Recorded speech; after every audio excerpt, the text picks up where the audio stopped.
오늘 우리들이 함께 볼 말씀입니다. 신약성경 누가복음 15장 11절에서 14절.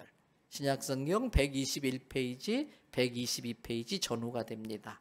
누가복음 15장 11절.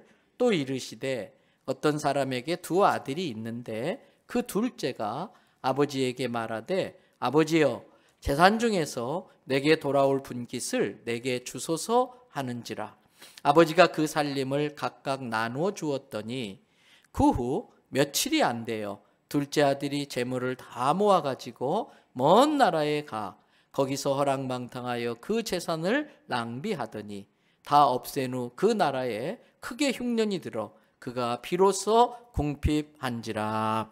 아멘. 할렐루야. 오늘도 저와 여러분의 가정, 자녀 그리고 하는 모든 일들마다 하나님의 돕는 손길이 함께 하시길 주님의 이름으로 축복합니다. 그리고 부득이하게 가정에서 있는 곳에서 영상으로 예배드리는 우리 대연의 모든 가족들에게도 동일한 은혜가 함께 하길 주님의 이름으로 축복합니다. 여러분 지난주일 설교 제목 기억나시나요? 네. 다 잊으셨어도 괜찮습니다. 오히려 저는 감사하고 다행스럽습니다. 다음에 똑같은 설교할 수 있어서.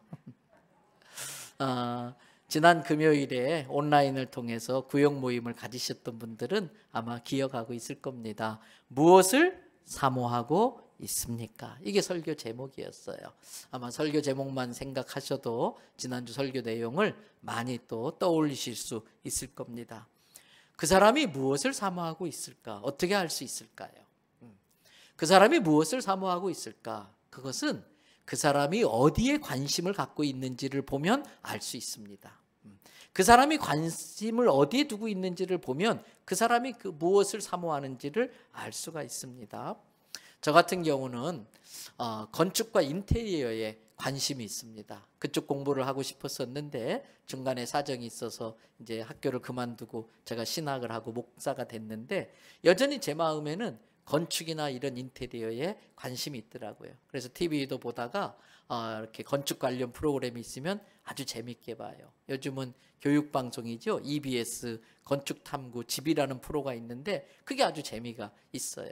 이 건물을 지을 때도 얼마나 공을 들이고 재밌게 지었는지 몰라요. 방마다 이름을 다 붙여가는 그 과정이 참 재미있었어요. 그랬더니 또 부산시에서 알아봐 줘가지고 부산다운 건축상을 수상할 수 있게 되었고 종종 부산에 있는 대학교의 건축학과 학생들이 우리 교회 탐방을 오는데 우리 교회는 공간 효율성이 뛰어난 교회, 공간을 잘 활용했다는 것 때문에 이렇게 상을 받은 건물이기도 합니다. 사람들은 이처럼 나름대로 관심사가 다 있지요. 이제 오늘 본문을 보면 우리가 잘 아는 방탕한 자식, 소위 말하면 탕자의 비유라고 말을 합니다. 예수님은 우리가 꼭 알아야 될 인생의 중요한 교훈들이 있으면 그것을 무언가에 빗대어서 비유로 말씀을 많이 해주셨어요. 오늘 이 본문도 예수님이 해주신 비유입니다. 거기에 세 사람의 주인공이 나옵니다. 아버지와 큰아들과 작은 아들입니다. 먼저 첫 번째 주인공 작은 아들, 둘째 아들을 살펴봅시다. 어느 날 둘째 아들이 아버지를 막 조릅니다. 아버지 돌아가시면 어차피 물려줄 유산인데 저한테 미리 주면 안 되겠습니까? 여러분 그거 들어줄 부모가 어디 있겠어요? 안 된다, 절대 안 된다. 그런데 자식 이기는 부모 없더라고요. 결국 이 아버지가 아들이 하도 졸라대니까 할 수 없이 형과 동생에게 재산을 나누어 줬습니다. 오늘 성경에 보니까 이 둘째 아들이 며칠이 안 되어서 이때를 기다렸다는 듯이 며칠이 안 돼서 재산을 다 정리했어요. 그리고 이걸 가지고 먼 나라에 갔습니다. 아버지의 간섭이 더 이상 없는 곳, 아버지 눈치 보지 않고 자기 하고 싶은 대로 멋대로 살 수 있는 먼 나라에 가서 허랑방탕하면서 그 돈을 펑펑 썼습니다. 여러분 처음에는 주변 사람들이 막 모여들었지요. 같이 술을 마시고 깔깔대고 파티를 하면서 신나게 놀았습니다. 자기 말이면 사람들이 쩔쩔매요. 자기 돈 때문에 쩔쩔맨 줄 모르고 자기한테 쩔쩔매는 줄 알고 그것을 보면서 아주 우쭐댔습니다. 그런데 여러분 그런 식으로 쓰는 돈은 금방 없어져요. 순식간에 돈이 다 떨어지고 말았습니다. 그랬더니 주변에 그렇게 많았던 사람들이 언제 그랬냐 싶게 다 떨어져 나갔어요. 자기가 돈이 있을 때는 막 간이라도 빼줄 듯이 그렇게 막 자기 앞에 굽실대던 사람들이 웬걸요? 돈이 떨어지자 아침 안개 사라지듯이 싹 사라졌어요.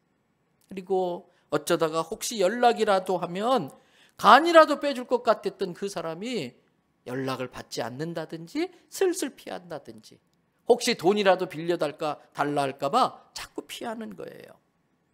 결국 이 사람이 어떻게 되었는지 보실래요?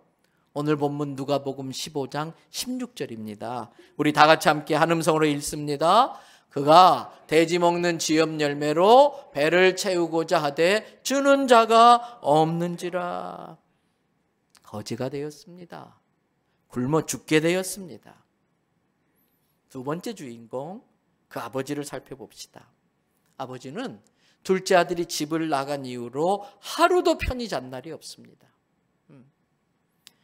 밤에 잠을 자다가도 밖에서 부시럭 소리만 나면 혹시 둘째냐 그러면서 밖을 살피기 일쑤입니다. 어쩌다 밥상에 만난 반찬이라도 올라오면 그거 몇 점 집어먹다 갑자기 울컥하세요. 밥을 못 드셔요. 해만 뜨면 동네 입구에 큰 나무 밑에 있는 정자 아래 내려가서 앉아있질 못해요. 멀리 쳐다보는 거예요. 까치발을 해가지고 사람만 오면 멀리 쳐다봐요. 그러다가 자기 아들을 좀 닮은 것 같은 사람이 있으면 막 달려가요. 실망하고 낙심하고 그렇게 집에 돌아온 날이 하루 이틀이 아닙니다. 그러던 어느 날 멀리서 거지 몰골을 하고 누가 터벅터벅 걸어오는데 영락없는 아들이 아무도 못 알아봤지만 이 아버지는 알아봤어요. 오늘 20절 말씀 보세요. 중간부터. 아직도 거리가 먼데, 거리가 먼데도 이 아버지는 한눈에 알아본 거예요. 우리 아들이구나. 달려가서 그냥 불쌍하게 여기면서 목을 껴안고 막 입을 맞추고. 그러자 이 아들이 아버지한테 이야기합니다. 21절 말씀 우리 다 같이 한 음성으로 읽어볼까요? 아들이 이르되 아버지 내가 하늘과 아버지께 죄를 지었사오니 지금부터는 아버지의 아들이라 일컬음을 감당하지 못하겠나이다. 그 다음 뭐라고 되어 있어요? 하나. 한국말은 어떻게 해야 된다? 끝까지 들어봐야 된다. 감당하지 못하겠나이다 했지만 하나. 여러분, 아버지의 귀에 이 아들의 말이 들렸을까요? 안 들렸을까요? 안 들렸어요. 아들이 무슨 말을 하는지 아버지는 신경도 안 썼어요. 내가 죄를 지었습니다. 아버지 나는 아들의 자격이 없으니까 품꾼으로 써주세요. 그 말이 안 들려요. 그저 아들이 살아 돌아왔다는 그거 사실에 펄쩍펄쩍 뛰면서 좋아서 어쩔 줄을 모르는 거예요. 그리고 뭐라고 합니까? 오늘 본문 22절부터 24절 보세요. 아버지가 종들을 불러가지고 얘들아 우리 집에서 어떤 옷? 제일 좋은 옷 가져와서 입혀라. 손에 아들을 상징하는 가락지 반지를 끼워주고 아이고 발이 다 텄구나. 얼마나 아프냐. 부잣집 아들이나 신을 수 있는 그 신발을 신기는 거예요. 그것만으로 부족해. 23절에 얘들아 살찐 송아지 그냥 송아지 잡으면 안 돼. 제일 살이 토실토실하게 찐 그 송아지 골라서 잡아라. 응? 우리가 먹고 마시고 즐기자. 왜 그렇게 해야 되느냐? 24절. 죽은 줄 알았던 내 아들이 살아있었구나. 응? 영원히 잃어버린 줄 알았는데 내 아들이 다시 살아 돌아왔구나. 응? 그러니 우리 함께 즐거워하자. 잔치를 벌리는 거예요. 세 번째 주인공, 큰아들. 이 맏아들은 아주 성실했습니다. 정말 성실했어요. 그날 또 이 큰아들은 누가 시키지도 않는데 착실하게 아침 일찍 일어나서 자기 할 일을 하러 밭에 나갑니다. 그 땡볕에 아침부터 저녁까지 땀을 뻘뻘 흘리면서 열심히 일하고 온몸이 파김치가 되어서 피곤해가지고 집에 터벅터벅 오는 거예요. 이게 웬 소리입니까? 어디서 막 악기 연주하는 풍악소리 막 사람들 깔깔대고 웃고 막 신나서 춤추는 소리가 들리는데 가만히 보니까 누구 집이에요? 자기 집이야. 무슨 일이지? 뭔 일이지? 근데 마침 신부름 갔다 오든지 자기 집 종이 지나가는 거예요. 털썩 붙잡아가지고 얘야, 우리 집에 무슨 일이 있냐 그랬더니 이 종이 신나가지고 아이고 도련님 그래서 뭐라고 했는지 보세요. 27절 말씀. 대답하되 누구의 동생? 당신의 동생이 돌아왔는데 당신의 아버지가 뭐를 보고? 건강한 그를 보고 맞이드리게 됨으로 인해서 다시 맞아드리게 됨으로 인해서 뭐를 했다? 살찐 송아지를 잡고 지금 잔치를 벌이고 있어요. 이때 큰아들에게는 동생이 돌아왔다는 소리가 안 들려요. 동생이 아프지 않고 병들지 않고 건강하게 왔다는 건 관심도 없어요. 오직 이 큰아들에게 돌린 소리는 뭘까요? 살찐 송아지를 잡은 거예요. 내가 아침 일찍부터 여물을 먹여가면서 살찌우게 한 그 송아지를 저 아버지의 모든 재산을 다 말아먹은 저 동생을 위해서 잡았다고? 요즘 애들 말로 뚜껑 열린 거예요. 노발대발 난리가 난 거예요. 그렇게 아버지의 말에 순종 잘하고 착하게만 생각되어졌던 그 아들이 그렇게 막 화를 내자 이 종이 아이고 이게 보통 사태가 아니구나. 보통 심각한 일이 아니겠구나. 그리고 얼른 뛰어들어가서 주인님 큰일 났어요. 큰아드님이 여차저차 해가지고 지금 난리가 났어요. 집에도 안 들어온대요. 그래? 아버지가 간 거예요. 아버지를 보자마자 큰아들이 그동안 속에 담아놓았던 말들을 막 쏟아내는 거예요. 섭섭했던 걸 막 쏟아내는 거예요. 오늘 본문 29절 30절이에요. 아버지께 대답하여 이르되 내가 수년 동안 여러 해 동안 아버지를 그다음 뭐라고 되어 있어요? 섬겨. 이건 종들이나 쓰는 단어예요. 종이 쓰는 단어예요. 아버지의 명령을 어긴 적이 없는데 내게는 송아지는커녕 염소 새끼라도 한 마리 줘가지고 내 친구들하고 잡아먹게 해준 적이 있습니까? 30절. 그런데 누구의 살림? 아버지의 살림. 비록 때를 써서 받아낸 것이지만 아들에게 줬으면 그 살림은 자기 동생 거예요. 근데 이 형은 아버지의 살림을 장녀들과 함께 삼켜버린 이 아들이 돌아오매 그런 놈을 위해서 내가 새벽부터 염을 먹여 살찌우게 한 저 송아지를 잡아요? 막 화를 내는 거예요. 그 큰아들의 말에 아버지가 이야기합니다. 오늘 본문 31절 32절. 얘야 왜 화를 내니? 이게 화를 낼 일이니? 너는 나와 항상 함께 있었지 않니? 내 그늘 아래 내 돌봄 가운데 내 은혜 가운데 있지 않았니? 그리고 이 모든 게 네 거야. 이게 다 너 거야. 그리고 죽은 줄 알았던 네 동생이 살아났으니 얼마나 감사할 일이냐. 그게다가 병도 걸리지 않고 건강하게 돌아왔으니 우리가 함께 기뻐하는 게 마땅하지 아니하냐. 마땅하다. 이건 도리라는 거예요. 마땅하다는 거예요. 그리고 이 이야기는 여기서 끝납니다. 누가복음 15장은 이렇게 해서 끝납니다. 우리가 여기서 놓치지 말아야 될 것이 있습니다.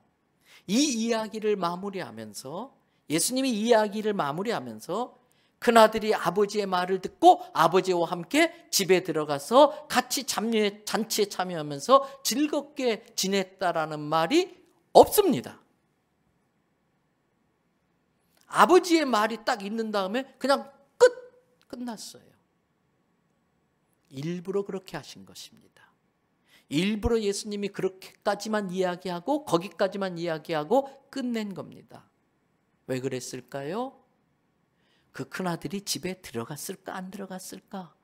우리로 하여금 상상하면서 깨달아야 할 것을 깨달으라고 일부러 그렇게 여기에서 말을 마친 겁니다. 세 명의 주인공은 관심사가 다 달랐습니다. 둘째 아들의 관심사는 어떤 것이었을까요? 둘째 아들은 오로지 아버지의 유산. 언제 내가 저 유산을 받을 수 있을까? 언제 아버지를 설득해서 저 유산을 빨리 조금이라도 빨리 내가 빼낼 수 있을까? 이 둘째 아들에게는 아버지의 뜻이 무엇인지, 아버지가 철없는 자기 때문에 얼마나 속상해하고 있는지 아무 관심이 없었어요. 형이 집안을 일으켜보겠다고 새벽부터 얼마나 저렇게 성실하게 일하는지 그는 신경도 안 썼어요. 오직 아버지 곁에 뱅뱅 돌면서 아버지 유산이 오직 관심사였습니다. 그렇게 유산에만 신경 쓴 이유가 있습니다. 앞에서 봤던 13절 보세요. 13절. 며칠이 안 돼요. 이때다 싶은 거예요. 드디어 유산을 받았어요. 바로 정리했습니다. 그리고 어디로 떠났습니까? 먼 나라. 이 먼 나라는 뭐예요? 자기 멋대로 하고 싶은 대로 할 수 있는 나라. 아버지 간섭 안 받고 눈치 안 보고 자기 멋대로 할 수 있는 나라. 오직 쾌락과 재미만 있는 나라. 그래서 이것을 영적으로 표현하면은 하나님 나라와 반대되는 개념으로 세상 나라라고 할 수 있습니다. 먼 나라. 쾌락과 재미만 있는 나라. 아닙니다. 성도는 쾌락과 재미보다는 즐거움과 기쁨, 행복과 보람을 추구하며 살아가야 됩니다. 우리는 세상 일로 쾌락과 재미를 추구하는 사람들이 아니라 하나님이 기뻐하는 일을 함으로써 그 일로부터 재미와 기쁨과 보람과 즐거움을 누리는 사람들이 돼야 됩니다. 그렇지 않고 세상 일로 쾌락과 재미를 추구하는 사람은 결국 어떻게 됩니까? 아까 읽었던 13절 맨 뒷부분에 어떤 표현이 나오는지 보세요.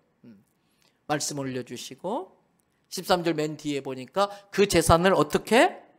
낭비하더니. 세상의 쾌락과 재미를 추구하는 인생은 낭비하는 인생입니다. 우리 성도의 삶은 낭비하는 인생이 아니라 나를 이 땅에 보내신 하나님의 뜻을 이루기 위하여 헌신하는 삶이 되어야 됩니다. 낭비하는 인생이 아니라 하나님의 나라를 위하여 쓰임받다 가야 하는 것입니다. 여러분, 세상 일은 절대 내 마음대로 됩니까? 안 됩니까? 안 됩니다. 만약에 세상 일이 여러분 마음대로 되신다면 이 자리에 있을까요? 없을까요? 거의 대부분이 안 계실 거예요. 왜? 아쉬울 게 없는데 뭐하러 여기 오십니까? 그래서 세상 일이 내 마음대로 안 되기 때문에 우리는 이 자리에 나오는 거예요. 그래서 때로는 세상 일이 내 마음대로 안 되는 게 은혜인 것입니다. 오늘 이 둘째 아들 처음으로 큰 돈을 가지고 세상을 향해 나갈 때는 세상이 자신만만합니다. 자기 마음대로 될 줄 알았습니다. 그런데 14절 중간에 보세요. 14절 중간에 보니까 그 나라에 크게 잘 안 보이세요? 반응이 좀 있어야 주고받고. 그 나라에 뭐가 들었어요? 흉년이 들었어요. 예상하지 못한 일이 생긴 겁니다. 내 힘으로 어찌할 수 없는 상황이 발생한 겁니다. 여러분, 이것이 인생입니다. 세상은 절대 내 마음대로 되지 않습니다. 내 마음대로 되지 않는 일을 내 마음대로 하려고 하는데 그렇게 되지 않으니까 스트레스 받는 겁니다. 그래서 병 생기고 암 생기는 겁니다. 아닙니다. 성도는 세상 일을 내 마음대로 하려고 하는 사람들이 아니라 하나님이 이끄시는 대로 믿음으로 순종하며 따라가는 게 성도의 삶이에요. 주신 분도 여호와시요 가져가시는 분도 하나님이라고 했던 욥의 고백처럼 우리도 욥의 믿음으로 순종하며 믿음으로 살 때에 인생이 편안해지고 인생에 감사할 일이 많이 생기는 거예요. 여러분, 관심사가 온통 세상 쾌락과 즐거움이었던 재미였던 오직 그것만을 위해서 유산을 탐냈던 이 둘째 아들의 결론은 뭡니까? 이 둘째 아들의 인생의 결말은 뭡니까? 앞에서 봤던 16절이에요. 돼지 치면서 돼지 먹이로 쓰이는 지엽 열매라도 먹어보려고 했지만 그것조차도 만만하지 않았어요. 전에는 돈 있을 때 사람들이 막 자기한테 아부를 하고 간이라도 내줄 것 같았던 그 사람, 내가 굶어 죽게 되었는데 저 돼지 지엽 열매라도 먹으면 안 될까요? 이랬더니 아이고 이 흉년에 돼지라도 키워서 먹고 살아야 되는데 당신 같은 사람 줄 것이 어디 있냐고 아주 냉대하게 내쫓아버리는 거예요. 그래서 이 둘째 아들의 지금 당장의 관심사는 돼지 먹는 쥐염 열매가 관심사예요. 어떻게 해서든 저거라도 뺏어 먹어서 내가 살아나야겠다. 생존이 그의 관심사예요. 그 전까지만 해도 어떻게 하면 인생을 더 짜릿하게 즐겨볼까 하는 게 그의 관심사였다면 이제는 어떻게 하면 이 굶주린 배를 채울 수 있나? 어떻게 하면 내가 살아남을 수 있나? 이게 그의 관심사가 되었습니다. 한마디로 되지만도 못한 인생이 되고 만 것입니다. 이런 삶에서 벗어나는 길은 하나밖에 없어요. 이런 삶에서 벗어날 수 있는 방법은 하나밖에 없어요. 그러한 시련을 통해 깨닫는 겁니다. 깨달아야 삽니다. 뭘 깨달아야 될까요? 오늘 17절 말씀 보세요. 다 같이 읽겠습니다. 이에 스스로 돌이켜 이르되 내 아버지에게는 양식이 풍족한 품꾼이 얼마나 많은가 나는 여기서 줄여 죽는구나. 두 가지 깨달았어요. 나는 여기서 줄여 죽는구나. 우리가 이걸 깨달아야 됩니다. 이대로 쭉 가도 괜찮습니까? 이대로 쭉 살아도 됩니까? 이대로 쭉 살면 내 인생의 정착력이 혹시 지옥은 아닐까요? 내 영혼이 말라비틀어 죽는 건 아닐까요? 망하는 건 아닐까요? 늦기 전에 방법을 찾아야 됩니다. 그것이 우리가 깨달아야 될 두 번째입니다. 이 둘째 아들이 깨달은 두 번째가 뭡니까? 내 아버지 집에는 양식이 풍부해서 종들조차도 배불러 먹는데 나는 여기서 줄여 죽는구나. 내 아버지 집에 양식이 풍부한 걸 깨달아야 돼요. 그런데 아십니까? 깨달은 거 가지고 안 됩니다. 깨달은 대로 살아내야 됩니다. 오늘 말씀에 은혜 받습니까? 은혜 받은 것 가지고 안 됩니다. 은혜 받은 대로 살아내야 됩니다. 때문에 은혜 받았으면 그것이 내 삶의 액션으로 드러나야 됩니다. 그게 18절입니다. 18절 앞부분에 뭐라고 되어 있어요? 내가 일어나 아버지께 가서 이르기를 아버지 내가 하늘과 아버지께 죄를 지었사오니. 둘째 아들의 관심사가 세상적인 것에서 먹고 사는 문제에서 지업 열매에서 영적으로 바뀌는 순간입니다. 뭐가 죄인지를 깨닫게 되는 순간입니다. 여러분, 죄가 뭔지를 깨달아야 회개하고 회개해야 살 길이 열리는 거예요. 사랑하는 대연성결교 성도 여러분, 나의 관심사가 먹고 사는 문제에서 나의 죄에 대해서 관심을 가져보기를 바랍니다. 그리고 나를 용서해 주실 수 있는 유일한 분, 나를 용서해 주실 수 있는 유일한 분, 그분을 찾아가야 되는 것입니다. 그래서 이 둘째 아들이 내가 일어나 아버지에게 가서 이렇게 말한 거예요. 우리들 중에도 예상치 못한 인생의 흉년을 만난 분들이 계십니까? 우리들 중에도 믿었던 사람에게 배신당한 인생을 살고 있는 분이 계십니까? 이 문제를 해결할 수 있는 길은 하나님 앞에 나아가는 것밖에는 없습니다. 우리 아버지 하나님은 어떤 분이십니까? 오늘 본문 20절을 보십시오. 이에 일어나서 아버지께로 돌아가리라. 아직도 거리가 먼데. 나는 아버지께로부터 거리가 멀었지만 하나님은 단 한순간도 나를 멀리 둔 적이 없어요. 아무리 멀리 있어도 하나님은 나를 단번에 알아보시는 거예요. 측은히 여겨 달려가 목을 안고 입을 맞추니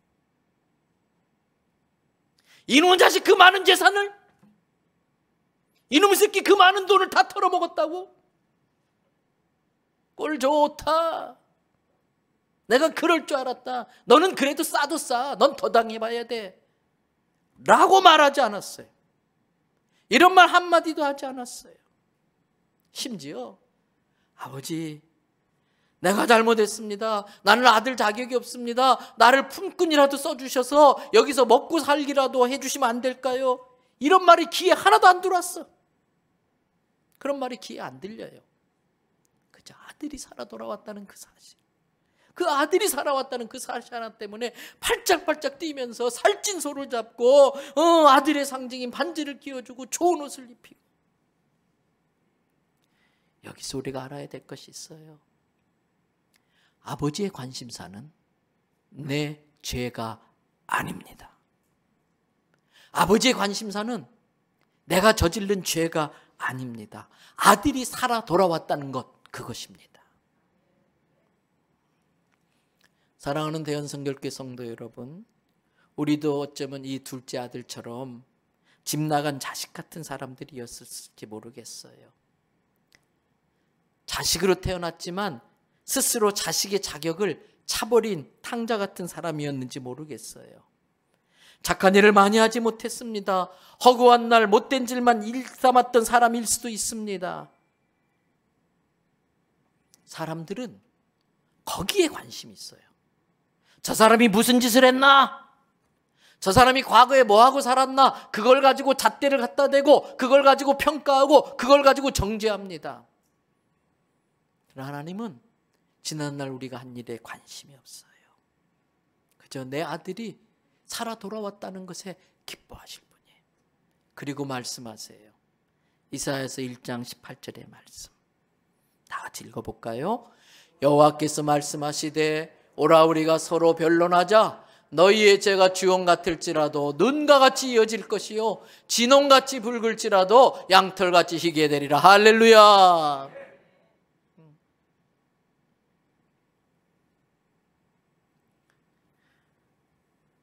또 이사야서 43장 25절 말씀 보세요. 다 같이. 곧 나는 나를 위하여 내 허물을 도말하는 자니 내 죄를 기억하지 아니하리라. 그 말씀 그대로 띄워두세요. 지난주일 말씀드렸어요. 우리가 천국에 가면 두 권의 책이 있다.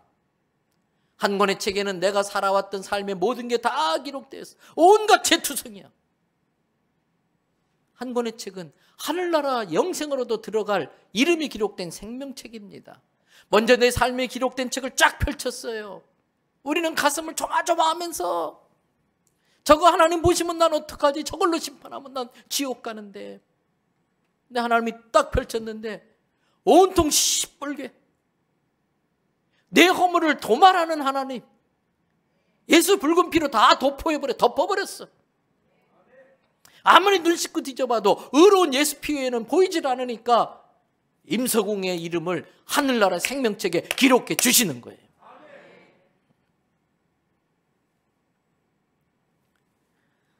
사랑하는 대원성결교회 성도 여러분, 아버지의 관심사는 내가 얼마나 많은 죄를, 얼마나 큰 죄를 지었느냐가 아닙니다. 하나님의 관심사는 한 영혼이 회개하고 돌아오는 것입니다. 세 번째 주인공, 큰아들의 관심사. 큰아들은 자기의 표현대로 정말 성실하게 산 사람이었습니다. 누가 보더라도 그는 효자 중에 효자였습니다. 작은 아들처럼 아버지의 재산을 창녀와 함께 탕진하지 않았습니다. 아침부터 저녁까지 아버지를 위해서 열심히 일한 사람입니다. 동생처럼 아버지의 속을 썩혀본 적도 없습니다. 틀림없이 좋은 아들입니다. 그런데 이 큰아들의 마음에 그늘이 있었습니다. 그는 일을 하면서도 즐거운 마음으로 하지 않았습니다. 종이 주인을 섬기듯이. 그래서 늘 일을 하면서도 마음에 불평불만이 있었습니다. 저 동생 저놈은 아버지 재산 가지고 나가서 신나고 먹고 마시고 즐기는데 나는 죽으라고 일해도 아버지는 그것도 몰라주고. 그는 신부는 아들이었지만 늘 종의 마음으로 일했습니다. 그는 의무감에서 일한 것이지 사랑으로 일한 게 아닙니다. 그는 자기 일이 아니라 남의 일을 하고 있었던 것입니다. 종종 제가 우리 부교육자들에게, 부목사님들에게 그런 말씀을 드려요. 시키면 일입니다. 알아서 하면 헌신입니다. 우리가 하나님 일하겠다고 헌신한 목회자들인데 일꾼 되지 말고 헌신자 됩시다. 그리고 지금 여러분들이 교구를 맡으시고 교회학교 맡아서 일하시는데 이건 임 목사를 위한 것이 아니고 남의 일 하지 말고 자기 목회, 자기 일이라고 생각하고 하십시오. 이 말씀드려요. 이 큰아들의 마음속에는 이 불평, 원망, 남의 일 어쩔 수 없이 해주는 것 같은 그 마음이 있었어요. 또 큰아들에게는 어떤 마음이 있었을까? 그렇게 불평, 원망의 죄를 마음으로는 잔뜩 지면서도 눈에 보이는 죄가 드러나지 않았다는 그것만으로도 우월감에 빠져 있었어요. 나는 의로운 줄 스스로 자만하고 있었어요. 그는 소극적으로 하지 말라는 거 안 했으니까 나는 착한 아들이야. 하지 말라는 거 안 했으니까 나는 좋은 성도야. 이런 생각이 있었어요. 아닙니다. 기독교는 하지 말라는 것에 포인트가 있는 것이 아니라 적극적으로 하라는 데 가르침이 있습니다. 때문에 우리는 죄 안 지은 것으로 자족할 것이 아니라 맡겨주신 사명을 더 많이 감당하지 못한 것에 대한 회개가 있어야 되는 것입니다. 이 큰아들은 하지 말라는 거 안 했으니까 이 정도면 이 마음이 있었어요. 그건 그리스도인의 마음이 아니에요. 또 무엇보다도 이 큰아들은 아버지의 마음을 헤아려야 되는데 아버지의 마음에 관심이 없었어요. 아버지는 둘째 아들이 날린 재산보다 건강하게 돌아온 아들이 더 감사했었어요. 둘째 아들이 떠날 때 아프게 한 그 마음의 아픔보다 돌아와서 준 기쁨이 그 떠날 때 준 아픔보다 훨씬 더 컸었어요. 그래서 그렇게 기뻐했는데 이 큰아들은 그 아버지의 마음을 헤아리지 못해요. 밤마다 잠을 이루지 못하고 뒤척이는 그 아버지, 맛있는 반찬 앞에 갑자기 잡수시다 울컥하시는 그 아버지, 그 마음을 헤아리고 하던 일 내려두고 둘째 아들 찾으러 떠났었어야 되지요. 그 아버지의 마음을 헤아렸었어야 되지요. 진정한 효자는 아버지의 마음을 헤아려야 돼. 진정한 신자는 하나님 아버지의 마음의 관심사가 뭔지를 알아야 됩니다. 도저히 용서할 수 없는 동생이라 할지라도 아버지가 기뻐하는 일이기 때문에 용서할 수 없는 자를 용서하는 게 진짜 효자의 아들, 진짜 성도의 마음인 것입니다. 그리고 이 큰아들은 교묘하게 감추고 있었지만 그는 둘째 아들보다 더 재산에 관심이 많은 아들이었습니다. 동생이 살아 돌아온 것에 대한 기쁨보다 살찐 송아지를 잡아서 재산이 축나는 게 화가 났습니다. 여러분, 우리에게 이 인색한 마음이 있으면 안 돼. 한 영혼보다 귀한 건 없어요. 예수님은 그 한 영혼이 천하보다 귀하다. 천하를 주고서라도 한 영혼을 살 수 있으면 사야 되는 것이 성경의 가치관이에요. 말씀을 정리하겠습니다. 둘째 아들의 처음 관심사는 세상에서 즐기는 쾌락이었어요. 그 쾌락을 보장해주는 아버지의 유산이 관심사였고, 그러다가 나중엔 일이 잘못돼서 어떻게 쓰든 살아남아야 되는 지업 열매와 생존이 관심사였습니다. 그러나 그가 처한 힘든 상황이 그의 관심사를 달라지게 만들었습니다. 둘째 아들은 시련을 통해서 자기 죄에 관심을 갖게 되었고 아버지와 아버지 집의 소중함을 깨닫게 되었습니다. 그래서 그는 비록 몸은 집 나간 아들이었을지 모르지만 그의 마음은 아버지 집에 있었어요. 그가 아버지께 용서받고 나서 아버지 집에 돌아와서 어떻게 살았을까요? 그는 시키지 않아도 즐거움으로 감사함으로 일을 하는 아들이 되었어요. 어쩌면 그 이후에 이 아들이 일군 재산이 그가 탕진한 재산보다 훨씬 더 많았을 겁니다. 큰아들은 교묘히 숨기고 있었지만 그의 관심사는 동생 안부도 아니었고 아버지 안타까워하는 마음도 아니었습니다. 그의 관심사는 오로지 큰아들은 효자야, 큰아들이 둘째보다 낫지, 이런 소리 듣는 게 그의 관심사예요. 겸손한 척하지만 속으로는 그걸 은근히 즐기면서 누가 또 나를 알아봐 주진 않을까. 그는 돌아온 동생보다, 기뻐하는 아버지의 마음보다 송아지가 더 아까웠던 사람들이에요. 그래서 비록 그는 몸은 집에 있었지만 그의 마음은 집을 떠난 진짜 탕자였던 것입니다. 저는 예수님께서 이 이야기를 마치면서 큰아들이 아버지와 함께 집에 돌아갔다는 말을 하지 않고 끝낸 것이 못내 마음에 걸리고 있습니다. 이야기 안 하고 마치겠습니다. 요즘 반려견을 키우는 분들이 많이 있습니다. 아주 그 강아지, 개를 얼마나 이뻐하는지.